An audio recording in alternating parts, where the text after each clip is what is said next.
먼 미국 땅에서 자식들을 잘 키워내고 열심히 사시는 여러분들 정말 장하십니다. 안녕하세요. 전원주입니다. 전쟁도 가난도 겪은 우리 세대는 참 눈물겨운 세월을 살았죠. 아메리칸 드림을 이루기까지 여러분들의 세월이야 어떠셨겠습니까? 건강 관련 프로그램에 출연하면서 요즘 제가 깨달은 건요, 양 한방을 잘 결합하는 게 최고의 건강 관리라는 겁니다. 클레버 케어, 메디케어 어드밴티지 플랜 아세요? 양방과 한방의 좋은 혜택들을 쏙쏙 뽑아서 제공해주는 똘똘한 플랜이더군요. 우리 한인의 건강 문화도 이해하고 실력 있는 한국 의사와 전문의를 척척 연결해 준다니 얼마나 똘똘합니까? 이제 우리도 똘똘한 클레버 케어 플랜으로 150까지만 사십시다.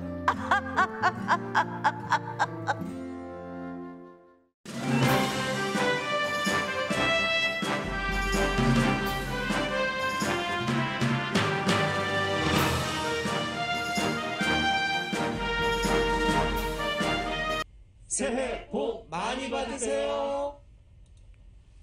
강혜신의 오늘의 미국.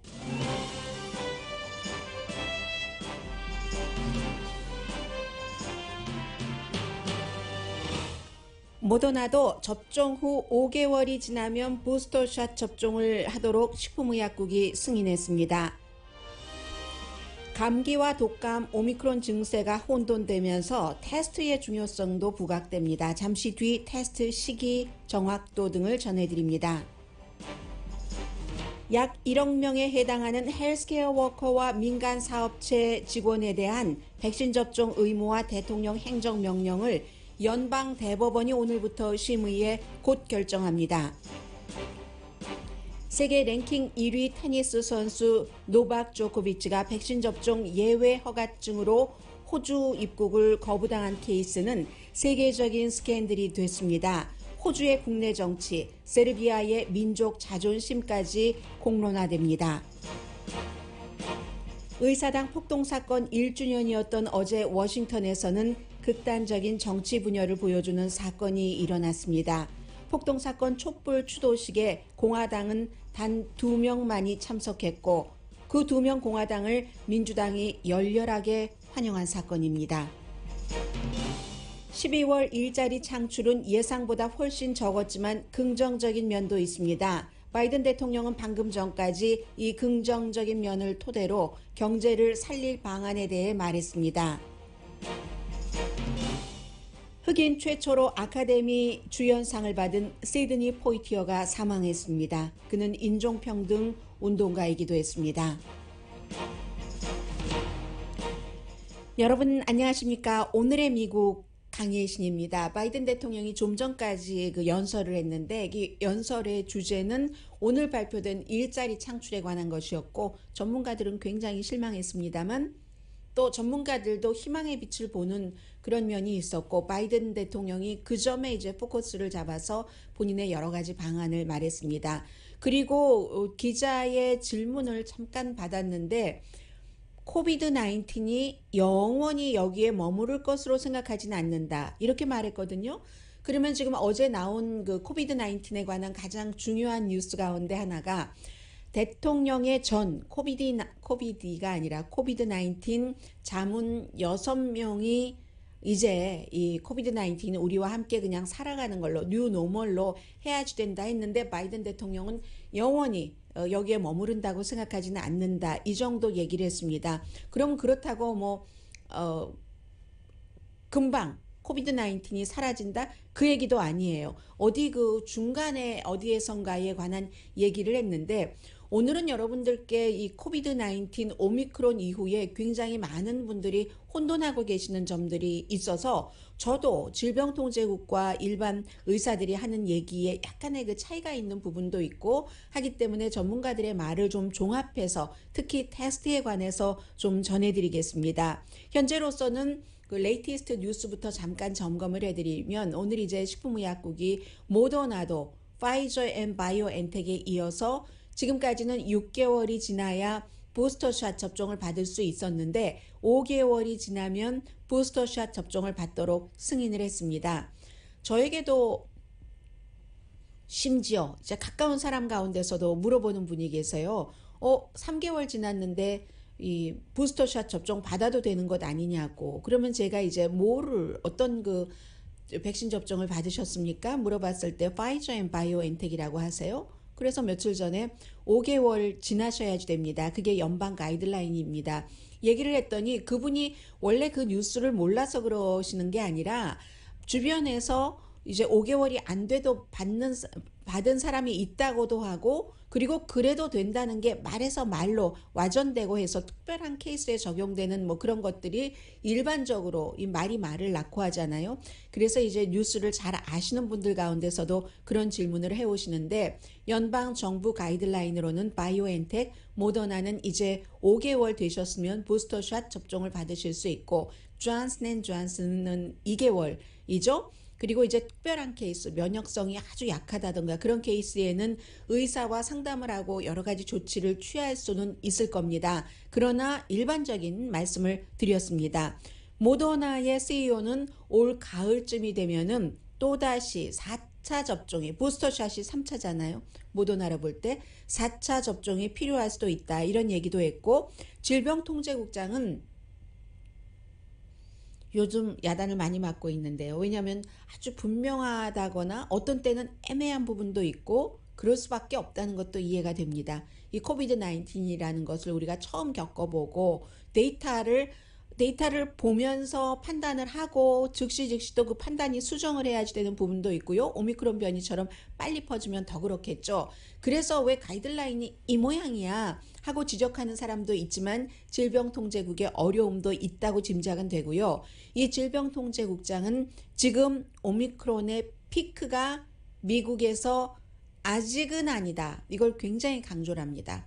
앞으로 이제 2, 3주일 안에 피크를 맞을 수 있다는 얘기죠. 병원이 무척 붐벼서 미국 병원 4군데 가운데 1군데는 지금 병원 스텝이 모자란답니다.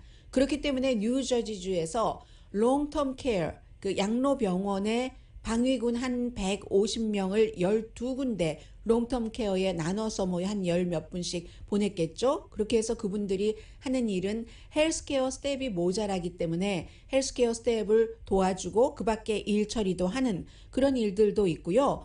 그리고 아직까지는 그 6명의 대통령 자문이 앞서 말씀드린 노멀로 가야지 된다라고 그렇게 대통령에게 얘기를 했다고 하지만 대통령은 그것을 선언할 단계는 아니라고 보는 것 같습니다. 좀 전에 기자회견 한 것 보니까요.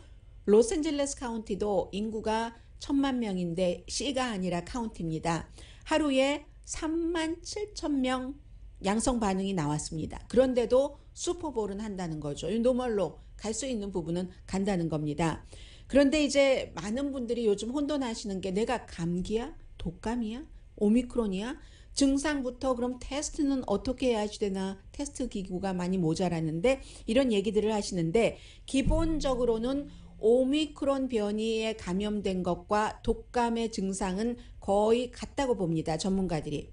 콧물 나고 목 따갑고 현기증, 두통, 근육통, 피곤함, 뭐 어떤 분들은 메스꺼움, 또 잘 때 땀이 난다던가 허리 통증, 허리 아래 허리 통증이 있다고 하는데 이 세 가지는 흔치 않고요. 콧물, 목 따갑고 현기증, 두통, 근육통, 피곤함, 여기까지랍니다. 그리고 냄새를 못 맡고 맛을 잃어버리는 것도 모든 분들께 다 해당되는 게 아니래요. 그래서 나 냄새 맡고 음식도 맛있는데 이렇게 한다고 해서 오미크론의 증상이 없다고 볼 수는 없다는 겁니다. 그게 모두에게 해당되는 게 아니기 때문에. 그리고 이제 여기서 오미크론 변이가 다른 지금까지의 코비드 19과 차이가 있다고 하는 것은 열과 기침이랍니다. 기침은 오미크론 대세가 아니랍니다. 열이 안 난다고, 기침이 안 난다고 나는 오미크론은 아닌 것 같다라고 섣불리 판단하시지는 말라는 거죠. 그리고 이제 기침이랑 열은 대체적으로 이렇게 연관이 돼서요. 뭐 기침이 전혀 없다면 열 나는 것도 드물겠죠. 호흡곤란도 드물다. 이게 지금까지의 코비드 19과 다른 게 오미크론 변이라고 합니다. 그리고 앞서 말씀드린 여러 가지 기본적인 증상은 플루와도 독감과도 비슷하다는 거고요. 또 하나는 오미크론이 델타나 원래 오리지널 그 코비드 19보다 증상이 빨리 나온답니다. 노출되고 나서 사흘 안에 증상이 일어나고 델타는 나흘이었거든요. 보통의 그 코비드 19은 닷새, 그러니까 오리지널보다는 이틀이나 증상 나오는 게 빨라진 거죠. 그러면 오미크론과 독감의 증상은 말씀드렸고, 그에 비해서 감기는, 요즘 감기도 있으니까요. 감기는 좀 증상이 약하다는 거죠. 콧물 조금 나오고 목 따갑고 하는 것, 이제 이 정도만 되고 다른 증상은 없다든지 하면은 감기의 증상일 수 있다는 겁니다. 그런데 코비드와 독감이 동시에 일어나는 게 있다고 어제 말씀드렸죠. 플루, 로나라는 증상이 좀 더 심각하다는 거죠. 코비드하고 독감이 증상이 비슷하거나 거의 같은데 두 가지가 겹쳤으면 더 심하다는 거죠. 플루로나는 지금 미국뿐만이 아니라 미국 LA 카운티에서도 발생을 했고요. 이스라엘, 브라질, 또 필리핀, 헝가리인데 이게 얼마나 위험한지도 지금 시작됐기 때문에 데이터를 조금 더 봐야지 안다는 얘기입니다. 데이터가 부족하다는 얘기예요. 아무튼 그렇기 때문에 데이터, 또 내가 무엇인가, 뭐 독감 테스트도 있기는 있잖아요. 흔치는 않지만, 일반 약국에 흔히 있지는 않지만 어쨌든 있기는 있습니다. 그래서 감기냐 코비드 19이냐 아니냐가 지금 중요한 것이니까 테스트하는 것이 최선이라고 얘기를 합니다. 두 가지 바이러스 테스트도 함께 할 수도 있다고 하거든요. 저는 보지 못했는데 일부 약국에는 약국에 전화 걸어 보시면 이 독감과 코비드 19 테스트를 함께 할 수 있는 테스트도 있기는 있답니다. 아무튼 그래서 사람들이 제일 쉽게 해볼 수 있는 게 래피드 테스트잖아요. 보통은 요즘은 한인타운에서 통에 들어있지도 않은 것을 판다고 하는데 그거는 무슨 건지는 저는 잘 모르겠어요. 저는 이제 그 테스트 기구를 살 때 약국에서 박스에 들어있는 것 거의 브랜드는 한 7종류가 되지만 한 통에 2개가 들어요. 2번 테스트할 수 있는 게 들어있습니다. 그런데 지금 한인타운에서는 그냥 개수별로 박스에 들어있지도 않고 낱개로 판매한다고 하는데 그것이 무엇인지는 식품의약국에 뭐 승인을 받은 것인지는 그 부분은 저는 잘 모르겠어요. 어쨌든 이 래피드 테스트 하면 빨리 결과를 알 수 있는 래피드 테스트, do it yourself인 거죠. 집에서 할 수 있는 하나에 한 $20 플러스 텍스 하니까 20 몇 달러 정도 되거든요. 15분 기다리면은 이렇게 코 속에 넣었다가 면봉을 넣었다가 어디에 넣고 그 전에 이제 6방울을 액체를 떨어뜨리고 하면은 선이 핑크색 선이 하나가 나오면은 위에 그러면은 이제 음성이고 아래까지 2줄이 나오면 양성인 거잖아요. 그래서 이제 이렇게 하고 그리고 또 하나는 PCR 테스트인데 PCR 테스트와 래피드 테스트의 차이점이라고 하면은 PCR 테스트는 작은 양만으로도 확실하게 결과를 알 수 있다는 거죠. 그런데 래피드 테스트를 집에서 하실 때 저 코 끝까지 넣지 않는다던가 하면은 양이 작거나 뭐 여러 가지 이 코 앞부분에서만 입구에서만 하면은 테스트가 그래서 정확하지 않을 수도 있는 경우고 PCR 테스트는 작은 양이라도 되고 그리고 이제 이게 잠재적인 것이 남아 있어도 바이러스도 그 종류가 있기 때문에 화산처럼 지금 완전히 죽은 화산이나 뭐 휴화산이나 활화산 이렇게 될 때 바이러스도 활동을 계속하고 남에게 옮길 수도 있는 게 있고 그렇지 않은 죽어버린 바이러스도 있는데 PCR 테스트는 그것까지 나오게 하는 그러니까 PCR 테스트는 거의 실수가 없다는 거예요. 그래서 이 부분에 대해서 가격은 이달 말이 되면은 지금 연방정부에서 하고 있으니까 보험으로 이제 2가지를 래피드 테스트도 커버할 수 있도록 하는데 만약에 누가 이제 테스트를 받아야 되느냐 이런 것들이 이제 중요한 거잖아요. 백신 접종이나 부스터샷 접종까지 받으시고 나서 누군가 양성 반응인 사람과 접촉을 하셨어요. 여러분이. 그런데 아직까지 증상은 없어요.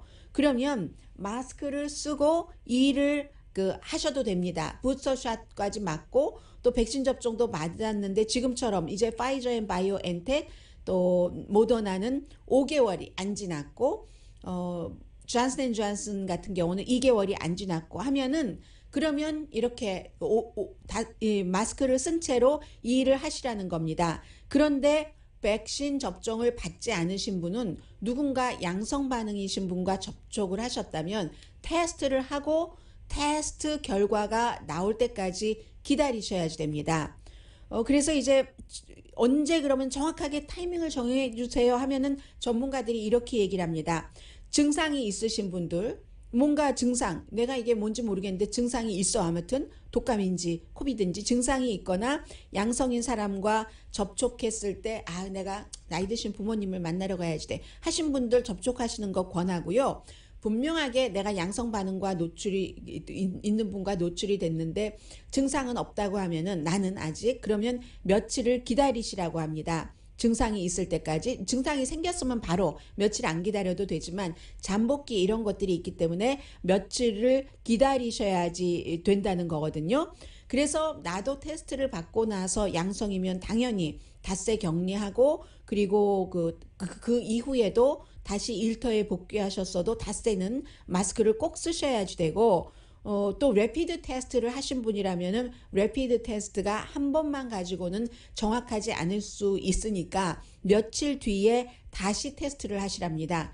그리고 사실 집에서 테스트하시고 레피드 테스트를 해서 양성이 나왔다면 원래는 보건국에 알려야지 되거든요. 알려서 보건국에서 다 이렇게 쫓아서 뭐 점검을 그 뒤에까지 팔로우업을 할 수 있도록. 그런데 이 네거티브 테스트에 대해서는 이 레피드 테스트의 경우 앞서 말씀드린 여러 가지 문제라든가 아니면 뭔가 테스트할 때 테스트한 면봉이 오염이 돼서 그 중간에 뭐 어디에 떨어뜨렸다가 하셨다든가 할 때 그런 경우에 이 반응이 네거티브 반응이 잘못 나올 수도 있다는 겁니다. 양성도 반응이 잘못 페이크로 나올 수 있는가? PCR 테스트에서는 아주 드물다고 하거든요. 정말로 샘플이 많이 오염됐을 때를 제외하고 제대로 하면은 거의 가짜로 양성이 나오는 것은 없다고 합니다. 실험실에 보내주는 PCR 테스트 같은 경우는요. 그렇다고 하고 아무튼 오미크론이라는 것을 이 테스트에서도 밝혀낼 수 있는가? 뭐 밝혀낼 수 있겠죠. 그러나 이제 보통 분들은 레피드 테스트에서 집에서 테스트해서 이게 오미크론이야 뭐야 하는 것을 알기는 쉽지 않겠죠. 아무튼 그렇습니다. 그리고 닷새가 안 됐어요. 내가 이제 격리를 했는데 닷새가 안 됐는데도 레피드 테스트를 다시 한번 해봤습니다. 직장에서 빨리 나오라고 해요. 일손이 모자라다고. 그때 음성이 나오면 격리를 끝내야지 되는가? 이것은 연방 기준은 그렇지 않습니다. 만약에 내가 양성 반응이 나왔는데 좀 괜찮은 것 같아 해서 그냥 닷새가 안 됐는데 테스트를 해봤더니 또 음성이 나왔어요. 그러면 격리를 끝내냐? 아니라고 다시 한번 말씀드립니다. 이때는 닷새를 꼭 채워야지 된답니다. 한번 양성 반응이 나왔을 때 레피드 테스트로는요. 그리고 PCR 테스트 같은 경우는 이거 테스트하면은 또 양성일 수 있답니다. 앞서 말씀드린 것처럼 PCR 테스트는 너무나 아주 작은 양만 가지고도 그렇고 날짜 같은 것도 굉장히 아주 보수적으로 테스트를 하는 방식 자체가 그렇기 때문에 활동이 정지된 바이러스까지 다 잡아내기 때문에 어떤 경우는 한번 이 바이러스에 걸린 분들은 PCR 테스트 12주일까지 계속 양성이 나올 수도 있다고 하거든요. 그러니까 이 PCR 테스트를 가지고 복귀한다는 것은 거의 지금 언제 격리를 끝낼지를 PCR 테스트로는 알려주지 않는다. 이게 지금 전문가들의 얘기입니다. 오늘 아침 제가 뭐 NPR 방송, 뉴욕타임즈 그 밖에 많은 매체를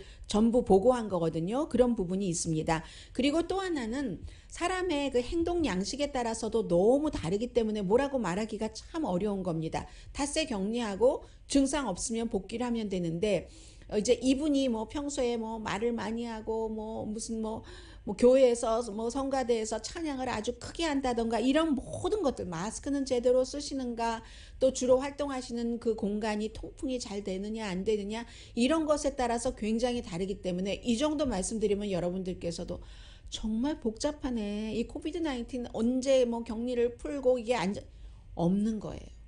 정확하게 말씀드리자면. 그리고 내가 네거티브인데 네거티브 테스트를 하고 방금 뒤에 누구를 만났는데 그 사람은 양성인지도 모르고 활동하고 있었는데 나도 증상 없는 이 무증상 감염이 또 될 수도 있잖아요. 그렇기 때문에 방법이라는 것은 유일하게 백신 접종 맞고 부스터샷을 맞으셔야 그래도 만약에 걸려도 거의 안 아프거나 정말 미미하게 아프니까 그걸 말씀드리는 겁니다. 백신 접종을 받고 나서 생리 주기가 불규칙하게 됐다. 이렇게 얘기하시는 여자분들이 있는데 의사 선생님들은 그런 분들도 백신 접종을 받으시고 부스터샷 받으셔야지 된다고 얘기를 합니다. 일시적인 것이라고 말을 하고요.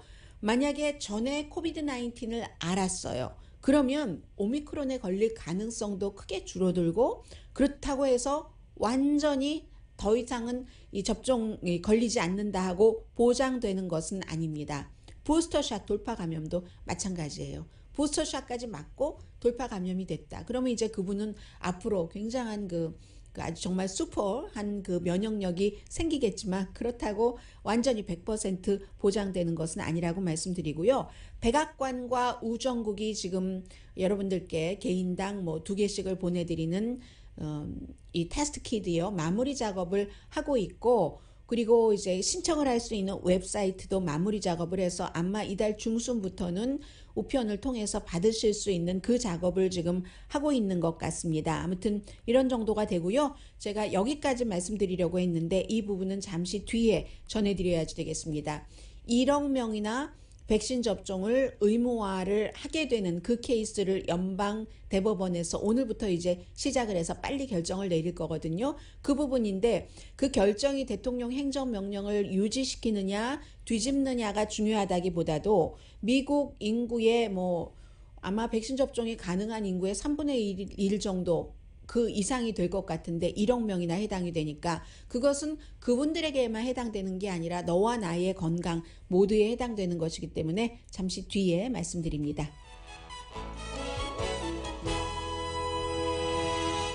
오늘의 미국은 전문가가 추천하는 이민법, 가정법 전문 재인정 종합법률사무소, 친절하고 자세한 상담으로 절개를 최소화하는 복강경 수술 전문 장지아 외과, 매일 아침 재래식으로 직접 만드는 검정콩 생순두부 수라원 순두부, 코지다운 갤럭시 거위털 이불은 잠이 솔솔 오게 하는 기능성 거위털 이불, 거위털 이불 전문회사 코지다운, 차원이 다른 샴푸형 흰머리 염색약 수화연을 핫세일 중인 한국 홈쇼핑 공동후원입니다. 그리고 잠시 뒤에 어제 중요한 가장 주목받은 두 사람이 있거든요. 전해드립니다.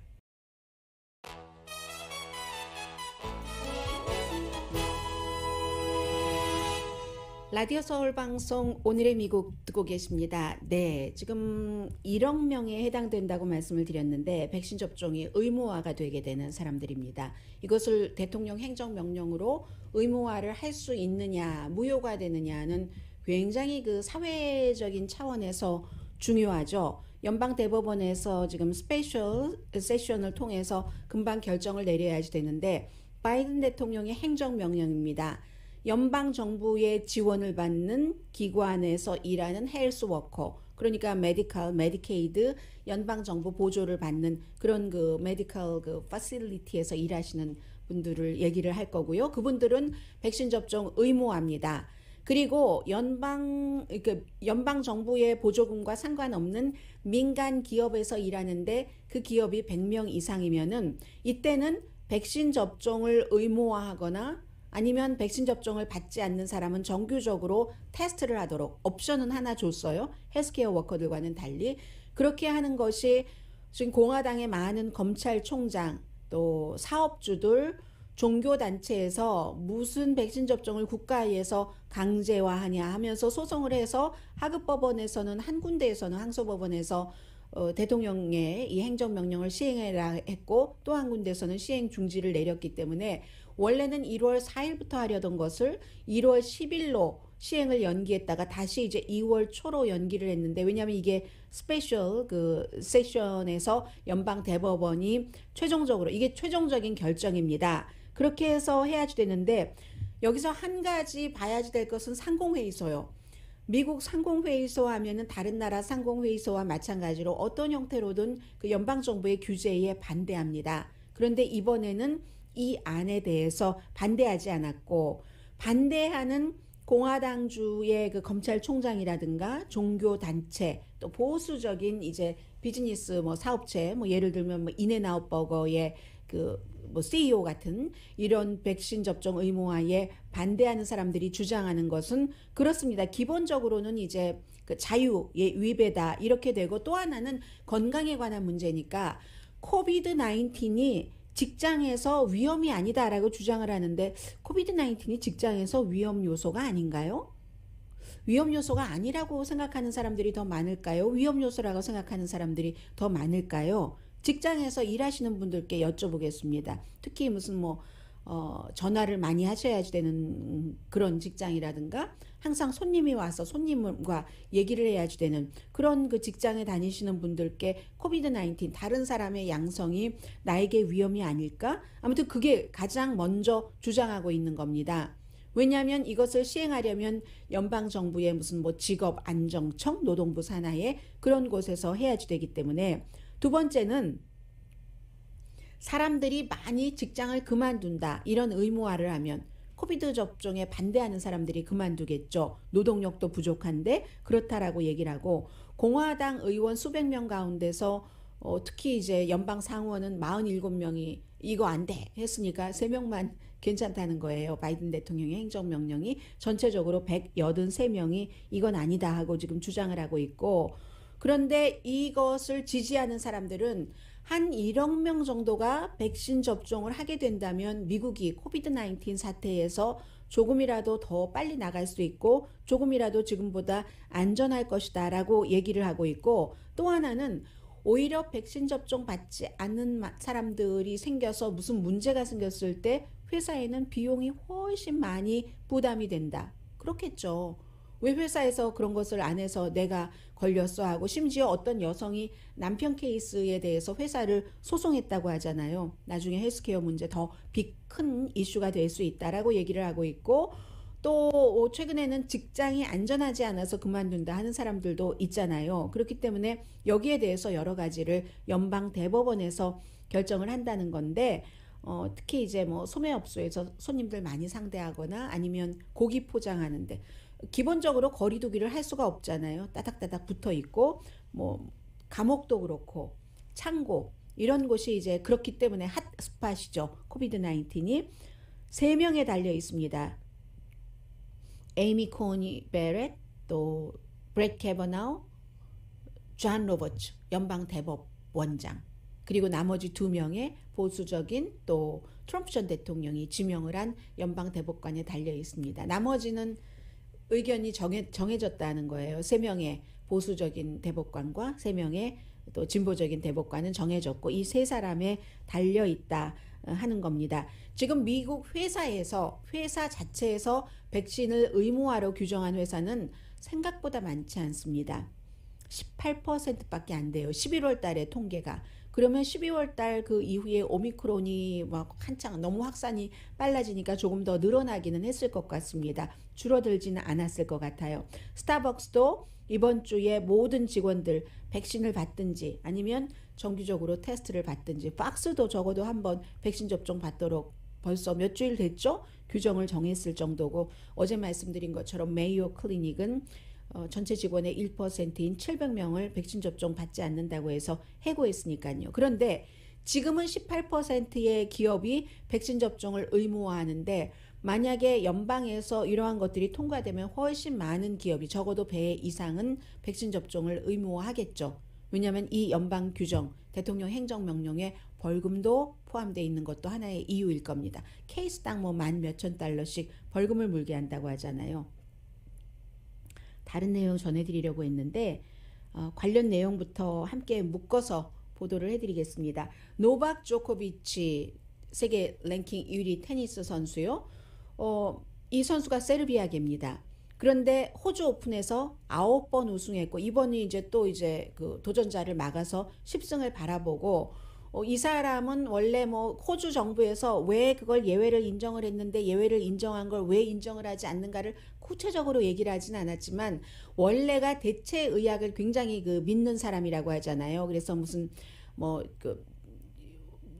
피라미드형의 뭐를 믿고 무슨 공원에 가서 길을 받는다고 하고 그런 그 사람이에요. 그래서 백신 접종을 안 했는데, 호주 오픈을 주최하는 측에서는 아니 세계 랭킹 1위가 안 오면 재미있겠습니까? 장사가 되겠습니까? 여러 가지 이유로 어쨌든 이 사람에게 예외를 줬어요. 예외를 줬는데도 두바이에서 호주 공항에 딱 도착을 하니까 호주 그 이벤트 주최 측은 의료진들과 해서 예외를 줬는데도 불구하고 호주의 국경 수비대가 서류를 거부하고 입국을 받아들일 수 없다 해서 공항에서 몇 시간 있고 지금은 이제 호텔에 머문다고 하는데 엄마의 얘기에 따르면 조코비치 어머니예요. 그게 무슨 호텔이냐, 벌레가 나오고 내 아들이 잠잘라고 하는데 잠도 못 자고 먹는 것도 엉망이고 아버지는 아버지 나름대로 비난하고 아무튼 그렇게 있는데 호주의 경우는 16살 이상이 백신 접종이 90%가 끝난 나라입니다. 그런데도 지금 하루에 케이스가 뭐 인구는 그 한국의 반 정도 되는데 하루에 뭐 3,000 케이스 정도는 나오고 하니까 그리고 지난번에 어떤 일이 있었냐면 막 격리하고 할 때 가난한 사람들은 막 사람들과 아파서 죽어가는 가족들과 못 만나게 했는데 부자 유명한 사람들이 예외로 막 만나고 해서 엄청 비난받았던 적이 있거든요. 그리고 호주는 지금 5월 달에 선거가 있고 그 같은 비난은 있는 상태고 그런데 생각을 해보면 이번 이 경기가 치러지는 것을 주최하는 협회와 주가 호주의 빅토리아 주인데 빅토리아 주 자체도 이 조코비치에게 예외를 인정을 했는데 연방정부에서 지금 인정을 하지 않는 거잖아요. 그러니까 이 케이스는 주정부와 연방정부 사이에서도 어떤 그 알력이라기보다 의견이 일치하지 않는 게 있는 거고 이 조코비치 팀에서는 이 결정에 호주 결정에 도전을 한다 하면서 월요일에 연방 항소 가정법원에서 청문회를 열다고 하는데 이게 17일이 날짜잖아요. 그러니까 결국은 참석은 못할 것 같은데 호주의 스캇 모리슨 총리도 처음에는 빅토리아 주의 결정을 지지를 했어요. 그러다가 지금은 이 법 위에 호주 법 위에 예외라고는 없다라고 얘기를 하고 그럼 왜 예외를 줬었는데 그거를 인정하지 않느냐를 설명하지 않는데 BBC 방송에서 살짝 얘기하는 것 보니까 호주 총리가 한 얘기가 지난 6개월 사이에 코비드 19에 감염됐었던 사람이라 할지라도 예외를 두지 않는다. 그럼 maybe 조코비치가 6개월 사이에 감염이 됐었기 때문에 슈퍼 면역성이 생겨서 이 호주의 그 의료기관에서 예외를 준 것인지 그것은 알 수 없지만 추정은 해볼 수 있는 거죠.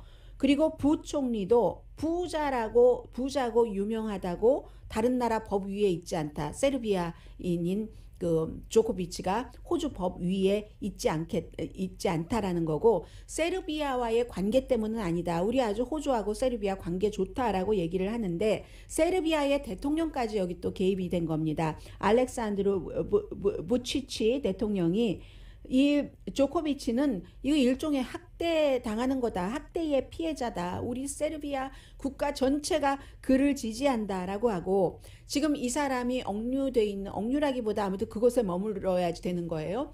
밖에 나오지 못하고 그 호텔 밖에는 막 그 조코비치를 지지하는 사람들이 엄청 많은데 거의가 세르비아계 호주에도 세르비아계 사람들이 살고 있잖아요. 반대하는 사람들도 물론 있고 같은 라파엘 나달 같은 경우는 뭐라고 얘기하냐면 호주에서는 지금 같은 때 이 같은 결정을 하는 게 노멀이다. 간단하다. 백신 접종을 받으면 경기를 하고 왜냐하면 지난 2년 동안 수많은 사람들이 그렇게 강하게 아주 단단하게 단속을 했는데도 숨져 왔으니까 백신만이 유일한 길이다 라고 얘기를 하는데 전 호주 오픈 토너먼트 디렉터인 폴 맥네미 씨는 이렇게 뭐 비자를 줘서 들어오라고 하고 다시 유턴하고 하는 전례가 없는 일이야. 이거 정치적인 냄새가 나. 정치적인 냄새라는 것은 앞서 말씀드린 선거가 있고 지금 호주의 총리도 처음에는 뭐 잘한다 하다가 이 대처가 왜 이래? 사람들 늘어나면 그렇게 비난받잖아요. 그런 상태이기 때문에 정치적인 냄새가 난다라고 얘기를 하는 거고요. 아무튼 대체의학의 신봉자라고까지 얘기를 듣고 있는 이런 조코비치 같은 경우는 보스니아 헤르체코비나의 어떤 공원 같은 데 가서 무슨 피라미드 이런 거 놓고 있는 데 가서 기를 받는다 이렇게 한다고 하잖아요. 예전에 아팠을 때도 병원 치료 안 받고 고고학 공원인가 그런 데 가서 기를 받고 한다고 하는데 여기서 이제 생각해야 될 게 여러 가지가 있는데 기본적으로는 조코비치가 미국에서도 완전히 연방에서 모든 사람들에게 백신 접종 의무화를 할 수는 없잖아요. 그러니까 호주처럼 90% 이상이 못 되는 건데 유명인이기 때문에 딱 도드라지잖아요. 그리고 지금 호주에서 이런 것들이 늘어나기 때문에 그러한 것 때문에 그런 것도 있고, 또 하나는 자신의 믿음을 평소에 대체의학 이런 것을 해서 할 수는 있죠. 그러나 이 사람은 이미 공인이기 때문에 다른 그 세계에서 유명한 내노라 하는 선수들도 있고 뭐 그런 다른 선수들과 같이 그 접해야지 되는데, 그런데 접할 때 백신 접종을 받고 부스터샷 맞은 사람이 아무래도 그 걸리지도 않고 걸리는 것도 드물고 걸려도 약하게 걸리고 하니까 다른 사람에게 감염시킬 때도 마찬가지잖아요. 그러니까 뭐 라파엘 나달 같은 이런 많은 사람들도 있고 하니까 나 혼자 결정할 수 있는 부분은 혼자 결정할 수 있는데 그건 집에서 가만히 있는 사람의 얘기고, 이렇게 그 노박 조코비치 같은 사람은 유명인이고 공인이기 때문에 더 힘들다 하는 것도 알 수 있고요. 잠시 뒤에 시간이 많이 지났네요. 뉴스 전해드립니다.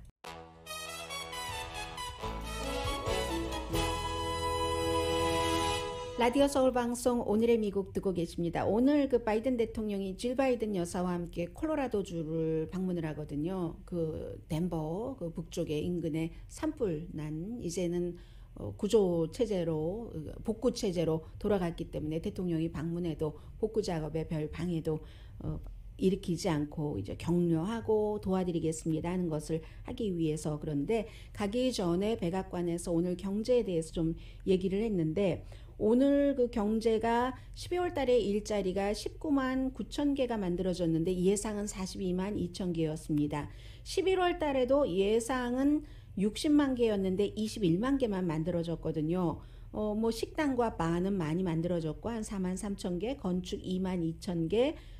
그런데 이게 결국은 델타가 끝나가려고 하는다 이럴 때 이제 오미크론이 들어오면서 그랬잖아요. 아직도 팬데믹 이전보다 미국의 일자리는 360만 개가 적습니다. 그런데 긍정적인 면을 보자면 원하는 사람은 일자리를 갖는다는 거예요. 지금 사람들이 뭐 11월 달에 450만 명이 일자리를 그만뒀어도 더 좋은 곳으로 가기 위해서 그런 것이고, 그래서 실업률이 4.2%에서 3.9%로 지금 한 달 전에 4.2%에서 3.9%로 내려간 거잖아요. 그리고 뭐 직원 구하기 위해서 예를 들어서 뭐 한국 식당은 거의 그렇습니다만은 미국 식당, 패스트푸드 레스토랑 같은 데서도 여기서 일하시면 이 음식은 무료예요 라고 하면서 사람들 구하고 하는데, 바이든 대통령이 오늘 이 내용을 가지고 일자리 창출이 예상보다 적었다라고 얘기를 한 것이 아니라 아주 긍정적입니다 하면서 이 코비드 기간 중에도 여러 가지 경기 부양책도 있었고 했기 때문에 지난 50년 동안에 어느 대통령 때보다도 일자리가 이렇게 많이 늘어났고 짧은 시간에, 이것은 약간 공치사일 수도 있어요. 왜냐하면 너무 많이 잃어버렸기 때문에 너무 많이 본인의 1년 임기 동안 많이 늘어났죠. 그건 사실이죠.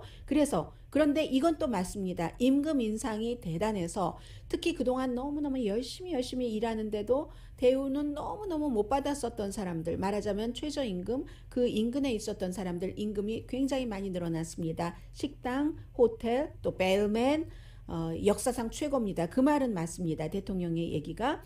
그래서 우리가 더 좋은 플레이스로 일자리 분야에서 가고 있습니다. 이 리커버리 하고 있습니다. 그런데 공화당이 좀 반대하는 게 있습니다. 법안에 대해서. 뭐 Build Back Better 법안 같은 것에 반대를 한다고 하면서 본인이 지금 공급망을 어떻게 하든지 활발하게 대통령으로서 할 수 있는 모든 것을 해서 해볼 것이고, 그리고 인플레이션도 잡으려고 노력을 할 것이며 동시에 경쟁력은 계속 가져가겠다. 이제 Build Back Better로 연방정부에서 할 수 있는 것은 하면서 이런 희망적인 메시지를 주면서 지금 콜로라도주로 떠났습니다.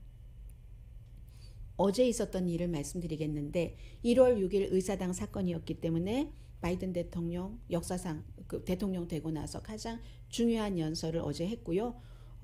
정말로 그 트럼프 전 대통령이 1월 6일 의사당 사건에 책임이 있다 하면서 그의 지지자들도 비난했고요. 애국자가 아니라 이건 애국자의 반대다라고 얘기하진 않았지만 애국자가 아니다. 애국자는 정말 투표하고 나라의 민주주의를 지키려는 사람이다 라고 했는데 그 뒤에도 계속 여러 가지 이 이벤트가 이어졌습니다. 저녁에 깜깜해지니까 촛불 켜고 침묵의 시간, 왜냐하면 숨진 사람, 다친 사람, 또 국가의 민주주의도 부분적으로 실종됐고 해서 그러한 모든 것을 낸시 펠로시 민주당 하원 의장이 주도하면서 촛불 이렇게 들고 있었거든요. 거기에 공화당은 딱 두 사람 참석했습니다. 체니 모녀였습니다. 딕 체니 전 부통령과 리즈 체니, 지금 의사당 사건 조사위원회에 속해 있는 이 두 사람이었습니다. 그리고 민주당으로선 과거에는 상상할 수 없었던 일이에요. 딕 체니 전 부통령이 누구보다도 보수적이기 때문에, 그런데 그를 열렬히 환영했다는 것 아니겠습니까? 민주당 의원들이 너나 할 것 없이 전부 악수하고요. 공화당 의원은 한 사람도 없었으니까. 그나마 미치 매코넬 공화당 상원 원내대표가 조지아주 애틀란타에서 전 동료 공화당 상원의원 장례식에 참석하면서 하나 메시지를 남기기는 했죠. 미치 매코넬이 그날의 공격은 법치와는 반대되는 것이다 그랬고, 뭐 자리에 참석은 하지 않았고요. 이렇게 아무튼 얘기를 해서 지금 딕 체니, 리즈 체니가 민주당에서 가장 환영받는 그런 사람이라는 것은 그만큼 트럼프 전 대통령이 공화당을 얼마나 많이 바꿔놨는가 하는 것을 알 수 있고요. 이제 미래로 많이 가서 이날을 돌아보면 2022년 1월 6일과 2021년 1월 6일을 돌아보면 사람들은 이 체니 모녀가 잘했다고 할까요? 아니면 전부 여기에 등장하지 않은 공화당 정치인들을 잘했다고 할까? 그때 가서 보죠. 뭐 짐작들은 서로 다 하고 있는 부분들이 있겠으나 그게 굉장히 어제 중요한 일이었다고 말씀드리고요. 잠시 뒤에 뵙겠습니다.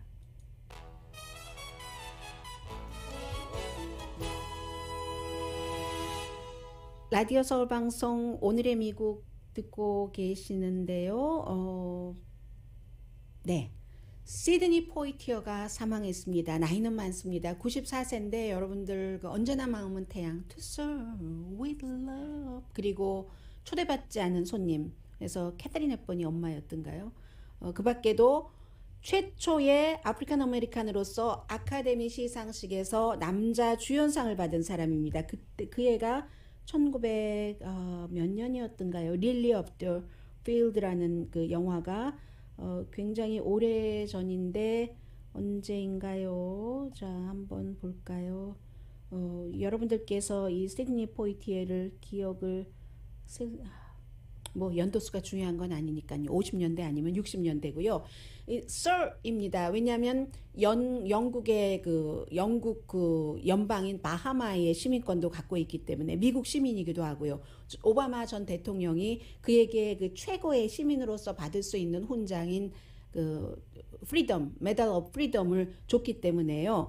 원래 그 미국에서 태어나고 바하마에서 자라고 17살 때 뉴욕으로 와서 아프리칸 아메리칸들이 연기 수업을 받는 학교에서 연기 수업을 받고, 그리고는 정말 너무 많은 영화에 출연을 했는데, 많은 영화가 아주 과격하지는 않지만 인종 평등을 담고 있는 그런 그 영화입니다. Guess Who's Coming to Dinner. 바로 이 초대받지 않은 손님이 67년도 백인 피앙세와 같이 딱 가 있잖아요. 그래서 캐서린 헵번 이렇게 딸이랑 앉아 있고, 그런 영화를 통해서 굉장히 많은 메시지를 줬죠. 포기 앤 베스에도 나왔고, In the Heat of the Night, 밤의 열기 속에서 기억하시죠? 저는 To Serve with Love이 제일 많이 기억이 되고, 그리고 뭐 아무튼 너무너무 많은 감독도 했고요. 97년부터 2007년까지는 일본 주재 바하마 대사도 했고, 2002년도에 덴젤 워싱턴이라는 그 이후에 정말 후배가 그에게 공로사항을 이렇게 드리면서, 그가 없었다면 아프리칸 아메리칸 그 이전에는 늘 그 주변에서 언저리에서만 우리는 연기했는데 했었던 그런 얘기도 있고요. 무엇보다도 아무튼 이 시드니 포이티에는 말하자면 그 해리 베라폰테와 마찬가지로 아프리칸 아메리칸들에게는 평화롭고 그러면서도 굉장히 그들의 그 메시지, 아프리칸 아메리칸으로서 준 사람이죠. 94세로 사망했습니다. 오늘의 미국은 제인정 종합법률사무소 장지아 외과 수라원 순두부 코지다운 한국 홈쇼핑 공동펀이었습니다. 10시에 좋은 아침, 좋은 하루 방송됩니다. 모든 사람이 사망할 때 그 명과 암을 다 가지고 가고, 이분도 2번 결혼을 했고, 첫 번째 결혼했을 때 오랜 동안을, 한 10년 동안을 다른 여배우와 관계를 갖기도 했고, 그런 여러 가지가 있습니다. 그러나 이것은 이것대로, 이것은 이것대로 하는 거죠. 이 사람은 정말 아프리칸 아메리칸들에게는 대단한 일을 남겼습니다. 강희신이었습니다.